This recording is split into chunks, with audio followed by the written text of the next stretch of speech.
Des patins bien affûtés et quelques copains. C'est la recette toute simple pour jouer au hockey comme à la belle époque. Et c'est ce que font des centaines de joueurs chaque année sur le lac Beauport, une tradition déjà vieille de 10 ans qui repousse toujours plus les frontières. Marie-Claire Giffard.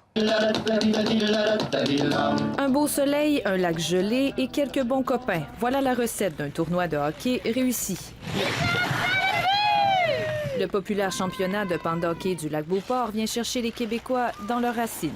Dans le fond, c'est de fraterniser avec nos amis, de venir pour le plaisir, de jouer à bonne franquette, là, comme dans nos villages, tout ça. Fait que, on est là pour le fun, puis puis triper à fond avec notre chum. C'est juste pour revivre un peu notre enfance.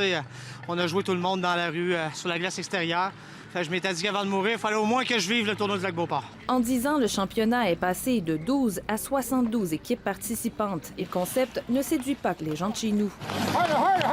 Depuis quelques années, des équipes américaines et même européennes se joignent au tournoi, comme cette équipe en provenance de la Suisse. L'année passée, j'étais en vacances dans le Québec et j'ai vu ce reportage à la télévision. Et en rentrant chez moi en Suisse, je me suis dit il faut qu'on monte une équipe de bons amis et qu'on vienne faire ce tournoi.